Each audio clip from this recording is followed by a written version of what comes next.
रामकृष्ण रे माऊली. आज आहे आपल्या प्रवासाचा 41वा दिवस, म्हणजे आज आहे 10 सप्टेंबर. 10 सप्टेंबर रोजी आपण पोहोचलो आहोत श्रीराम जन्मभूमी अयोध्या येथे. आणि इथे पोहोचल्याच्या नंतर रात्री आपण आराम वगैरे केला. आपल्याला ज्या ठिकाणी थांबायचं होतं त्या ठिकाणी खूप उशीर झाल्यामुळे जवळपास 12:30 पावणे 1 झाले होते. तिथले काय ते सगळे लोक झोपले होते, त्याच्यामुळे मग फायनली शेवटी आपल्याकडे सगळं टेंट वगैरे होतं. तर आपण ह्या ठिकाणी आलो होतो. इथे आपण टेंट वगैरे टाकून गाडी पण इथंच लावली होती, लॉक वगैरे सगळ्या गोष्टी. आणि आता हे सगळं परत पॅकअप करून, घाम इतका आला आहे कारण खूप गरम होतं इकडं. तर हे सगळं पॅकअप करून आता गाडी आपण पार्क करणार आहे आणि आता आपण मंदिरामध्ये जाणार आहे दर्शनाला. खूप गरम होते तरी पण आपण हेल्मेट घालून चाललो आहे आतमध्ये. अक्षरशः धारा चालू आहेत. पण मग मोबाईल कुठं अडकवायचा, तर त्याच्यामुळे हेल्मेट घातलं आपण. आणि आपण आहोत शरोई नदीच्या घाटावर, जी अयोध्यामधून वाहते.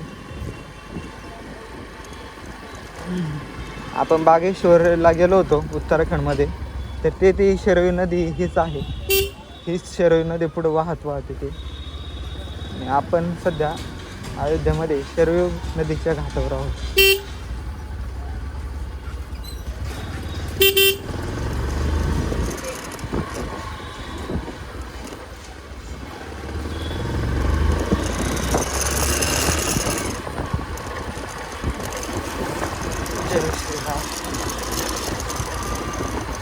तर अशा प्रकारे गाडी वगैरे पार्क केली आपण. त्याची जी परिचिती घेतली आहे सोबत, आणि आता चाललो आपण दर्शनाला. चला बघूयात आता एक एक करून आपण प्रत्येक ठिकाणचं दर्शन घेणार आहे. लास्ट टाईम आलो होतो, फक्त इतकी गर्दी होती तर फक्त जे मेन मंदिर आहे जन्मभूमीचं, तर तिथलंच आपण दर्शन घेतलं होतं. पण यावेळी आपण सगळे एक्सप्लोअर करणार आहे, हनुमानगडी वगैरे सगळं असतं. तर चला आता.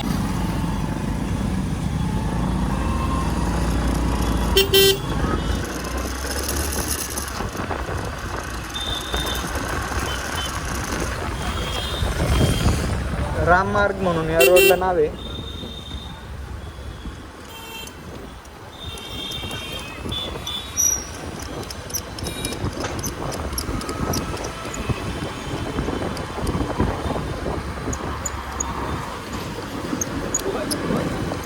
अशा प्रकारे बऱ्यापैकी तुम्हाला हे बोर्ड बघायला मिळतात. असे मंदिराच्या याच्या आकाराचे काही असो तुमची फम, त्या फमला असे बोर्ड आहे. हे बघा, तुमचं हॉटेल असो, तुमचं छोटं दुकान असो,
इकडे श्री हनुमानगडी आहे.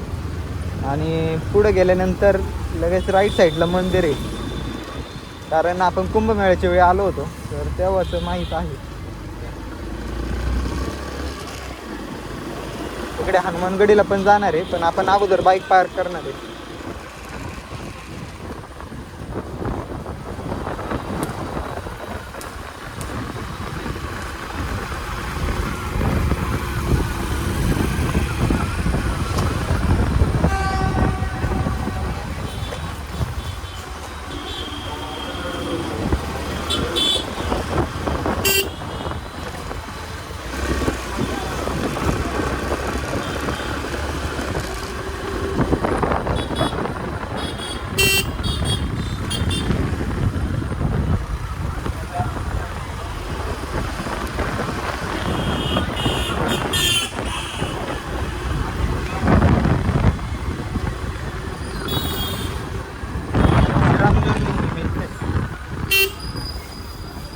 मंदिर इकडे आहे समोर.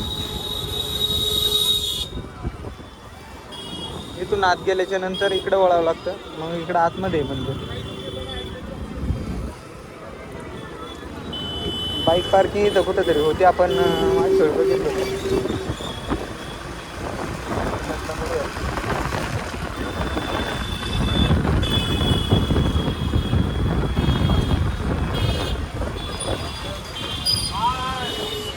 इथून एक 400 मीटरच्या अंतरावर रेल्वे स्टेशन आहे.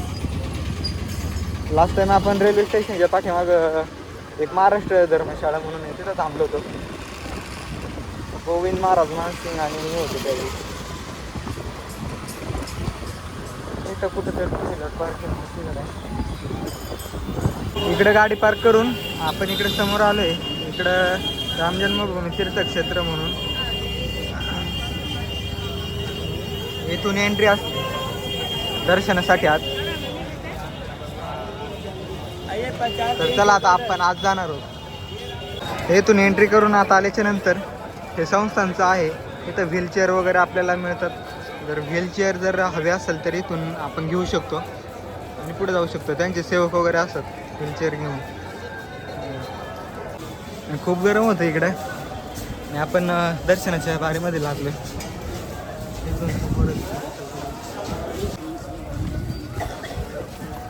अशा प्रकारे परिसर आहे. एंट्री केल्याच्या नंतर आपल्याला बघायला मिळतं. आता इथं समोर गेल्याच्या नंतर लेफ्ट साईडला आतमध्ये इकडे मंदिर आहे. तिथे बॅग वगैरे चेक करून आपल्याला आत सोडतात आणि आत आल्याच्या नंतर आपल्याला वाटतं हेच मंदिर, पण हे मंदिर नाही, याच्या पाठीमागं मंदिर आहे अजून. इथे बॅग वगैरे जमा केलं जातं सगळं, आपली चप्पल वगैरे सगळे इथं सोडतं आणि मग आपल्याला आत सोडतात पुढे. इथून गेटमधून एंट्री केल्याच्या नंतर एवढे लॉकर बघायला मिळतात आपल्याला. हे सगळे लॉकर आहेत आणि इकडे चप्पल सोडायला जागा आहे. इथे पण चप्पल सोडायला तुम्हाला टोकन दिलं जातं. त्याच्यावर तुम्ही चप्पल वगैरे सोडून आतमध्ये मंदिरामध्ये जाऊ शकता. मंदिराच्या आतमध्ये लॉकर सिस्टीम असल्यामुळं आपण आतमध्ये मोबाईल वगैरे घेऊन जाऊ शकत नाही. कुंभमेळ्याला ज्यावेळी आलो होतो आपण कुंभमेळ्याच्या वेळी, तर तेव्हा सिस्टीम ह्या काही नव्हत्या, कारण भरपूर पब्लिक असल्यामुळे एवढं फोर्स इथं नव्हता त्यांच्याकडे, त्याच्यामुळे ते अलाव केलं होतं त्यांनी सगळ्यांनी. तर आता काही आपल्याला याच्या आतमधला व्हिडिओ घेता येत नाही. तर चला, दर्शन वगैरे झालेलं आहे आपलं सगळं. आणि हा तुम्ही पाठीमागं बघताय, हा सगळा मंदिराचा बाहेरचा परिसर आहे. हे इथून तिथून हे सगळे लॉकर सिस्टीम आहे आणि इथून पाठीमागं आता बाहेर निघणार आहोत आपण. तर चला, आता इथून पुढे जाणार आहोत आपण प्रयागराजला, कारण आपण 2 धाम जे केदारनाथ आणि बद्रीनाथ केलं होतं, पण आपलं गंगोत्री आणि यमुनोत्री राहिलं, कारण ते अजूनसुद्धा बंद आहे गंगोत्री. तर आपण गंगोत्री यमुनोत्री 2 नद्यांचा संगम, गंगा यमुना 2 नद्यांचा संगमचं असलेलं ठिकाण नाही करू शकलो, म्हणून आपण 2 नद्यांचं संगम असलेलं ठिकाण म्हणजेच प्रयागराज या ठिकाणी आपण करणार आहोत. मंदिराच्या बाहेर एक्झिट करताना हे तुम्हाला सितारसोई भांडार म्हणून दिसेल. तिथे अशा प्रकारे भंडारा चालू असतो. तिथे प्रसाद घेतल्याशिवाय पुढं कधी जाऊ नका, कारण हा खरंच उत्कृष्ट अशा टेस्टचा आहे. मी आता एक टेस्ट करून बघितलं आणि मग तुम्हाला दर्शन झाल्याच्या नंतर आपण पुढे चाललो आहोत हनुमानगडीला. आणि हनुमानगडीला हा इकडून रस्ता आहे असं दाखवलं.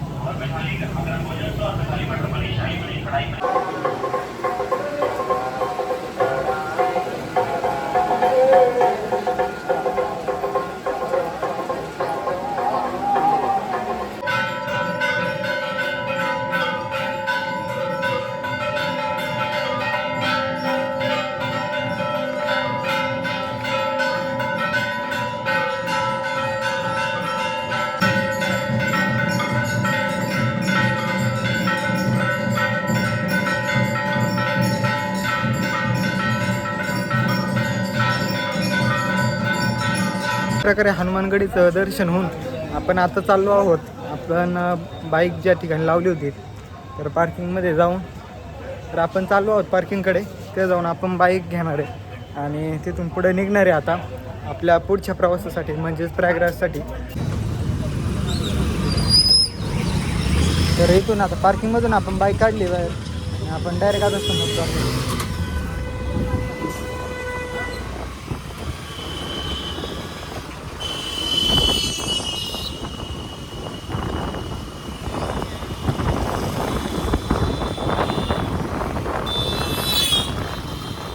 गरम होतं इकडे.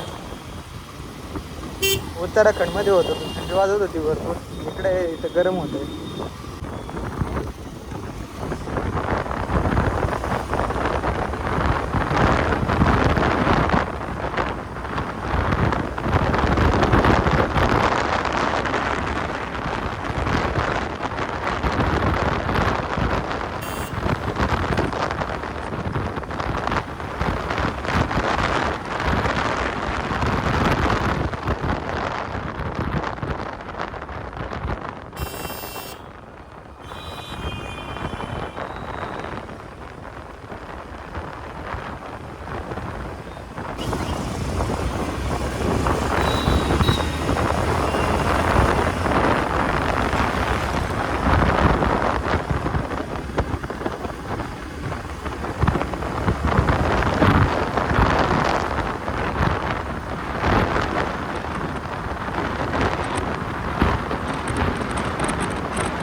ज्याप्रमाणे शिवशाही आहे तशी गाडी आहे.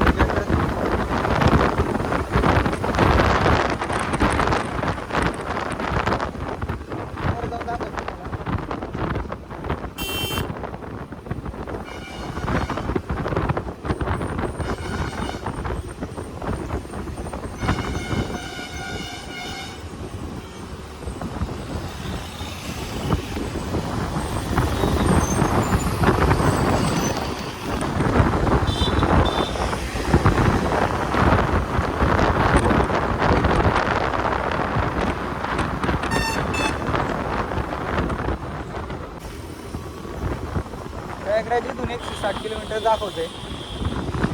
आपण मॅप लावला इथं 187 जवळपास 17.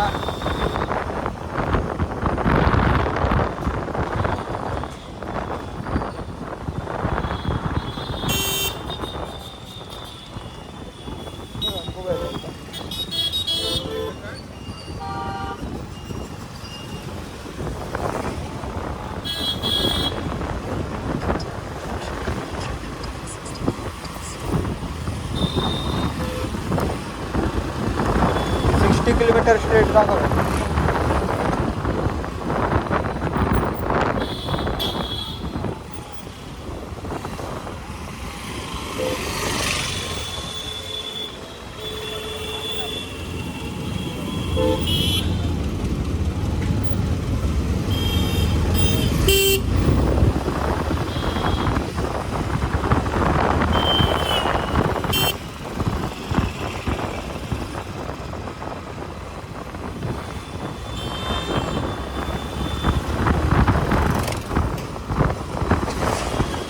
प्रयागराज 159 दाखवते. आता पुढं कितीवर इथं तर 179 दाखवतं. आता गुगल मॅपचं खरं का त्याचं खरं बघूयात. संगमावर आल्याच्या नंतर आपण बघतोय की नदीला भरपूर पूर आलेला आहे. इकडे बड्या हनुमानजीचं मंदिर आहे. पाठीमागं लाईट दिसते तुम्हाला. तिथपर्यंत पाणी म्हणजे भरपूर पाणी आहे ठिकाणी. चला आता आपण स्नान करणार आहे आणि इथून बड्या हनुमानजींचं जे मंदिर आहे तिथं जाणार आहे.